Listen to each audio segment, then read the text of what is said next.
Hello friends, कैसे हैं आप सब। Welcome to my channel Renuka Anubhav blog. तो आज मैं आपके साथ नान खताई की रेसिपी शेयर करूंगी। नान खताई बनाना बहुत ही आसान है। आप बहुत ही आसानी से घर पर नान खताई बना सकते हैं। बस कुछ चीज़ों का आपको ध्यान रखना होता है जिससे हमारी नान खताई एकदम क्रिस्पी और एकदम भुरभुरी सी बनती है। तो चलिए शुरू करते हैं आज की रेसिपी। तो नान खताई बनाने के लिए यहाँ पर मैंने 3/4 कप देसी घी लिया है और 1 कप पिसी हुई चीनी। चीनी और घी को हमें बहुत अच्छे से विस्क करना है। तब तक विस्क करना है जब तक ये फ्लफ़ी ना हो जाए और उसका कलर चेंज ना हो जाए। बिल्कुल इस तरह से कलर चेंज होना चाहिए और हमें इसको बहुत अच्छे से फेंटना है, मतलब विस्क करना है। और अब यहाँ पर मैं 1 चम्मच कुटी हुई हरी इलायची डाल दूँगी और अच्छे से मिला लूँगी। और अब 1 कप मैं यहाँ पर मैदा डाल दूँगी और जो भी हम इंग्रेडिएंट्स डालेंगे वो पूरे मेजरमेंट के साथ ही डालेंगे। मैदे को यहाँ पर हमें छान कर ही डालना है। तो यहाँ पर मैंने 1 कप मैदा लिया है, तो उसके हिसाब से मैं 3/4 कप बेसन डालूँगी। याद रखिए जितना मैदा है उससे थोड़ा कम बेसन। और इसको भी हम छान कर ही डालेंगे। जो भी लम्स होंगे वो छलनी में रह जाएंगे। और साथ में ही यहाँ पर मैं 1/4 कप सूजी डाल दूँगी और 1/2 tablespoon baking powder, 1/4 tablespoon baking soda और पिंच ऑफ सॉल्ट। और सबको हमें हल्के हाथ से फोल्ड कर लेना है। याद रखें बिल्कुल हल्के हाथ से, क्योंकि ये जो नान खताई है ये बहुत ही सॉफ्ट बन के तैयार होती है। तो इसका जो डो है उसे हमें गूंदने की ज़रूरत नहीं है। बस अपने हल्के हाथों से इसको पहले फोल्ड करना है और बाद में हाथों से इसको मतलब इकट्ठा कर लेना है, गूंदना नहीं है। नान खताई बनाना बहुत ही आसान है। बस कुछ चीज़ों का हमें ध्यान रखना होता है, वो है मेजरमेंट।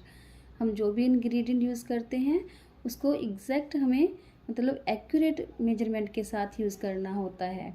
और याद रखें नान खताई का डो जो है वो हमें हल्के हाथों से ही बनाना है, मतलब उसको इकट्ठा करते हुए हमें डो बना लेना है, गूंदना नहीं है।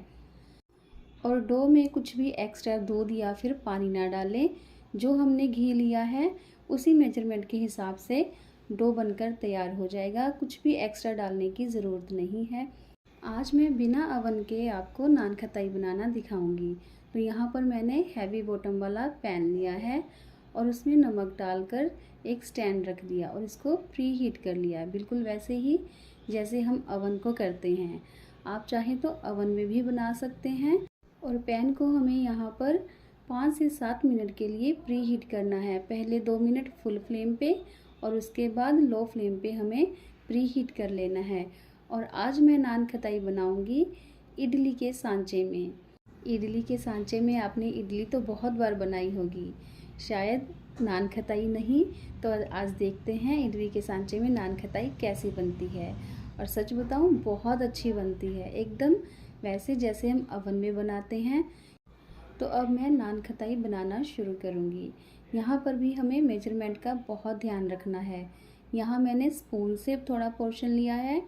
आप अपने हिसाब से स्पून से या फिर हाथों से इक्वल पोर्शन में नान खताई बना सकते हैं, लेकिन याद रखें मेजरमेंट एक जैसा ही होना चाहिए। अगर हम इक्वल पोर्शन नहीं लेंगे तो नान खताई कोई अच्छी बनेगी, मतलब अंदर से पकेगी, कोई नहीं पकेगी। तो यहाँ पर हमें मेजरमेंट का ध्यान रखना बहुत ज़रूरी है, डो बनाते टाइम भी और नान खताई बनाते टाइम भी। तो यहाँ पर मेरी नान खताई सारी बनकर तैयार हैं, तो बस बाकी रह गया इसको बेक करना। तो मैं अब सारी नान खताई को इडली के सांचों में रख दूँगी। यहाँ पर मैंने कोई भी ऑयलिंग नहीं की और ना ही कोई बटर पेपर लगाया है, बिल्कुल ऐसे ही मैंने रख दिया है। और नान खताई बनने के बाद ये सांचे में बिल्कुल भी चिपकेंगी नहीं।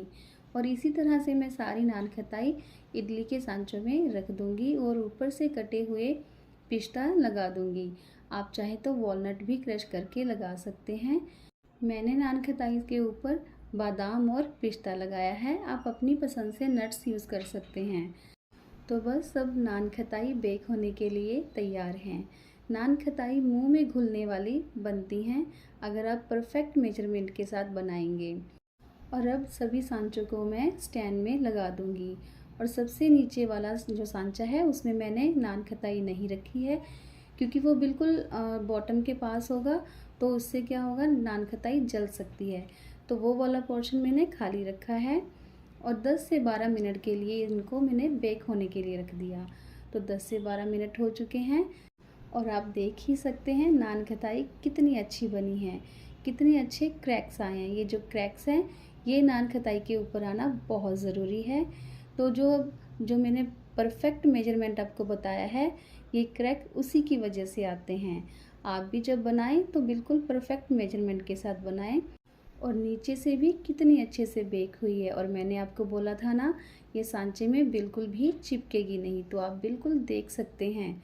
और आप देख सकते हैं क्रैक्स कितने अच्छे आए हैं।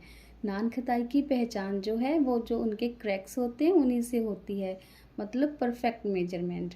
तो यहाँ पर मैंने दूसरा बैच भी बना लिया है, उसके ऊपर मैं पिस्ता और बादाम लगा दूँगी और उनको भी बिल्कुल वैसे ही बेक करूँगी जैसे पहले वाला बैच बनाया है। वही 10 से 12 मिनट के लिए हमें बेक करना है, इससे ज़्यादा नहीं। अगर आपको लगे कि आपकी नान खताई अच्छे से नहीं पकी है तो गैस की फ्लेम को बंद करके आप 3 से 4 मिनट के लिए ऐसे ही छोड़ दें। आपकी नान खताई उसी हीट में पक जाएगी, मतलब बेक हो जाएगी। तो देखिए कितनी अच्छी बनी है।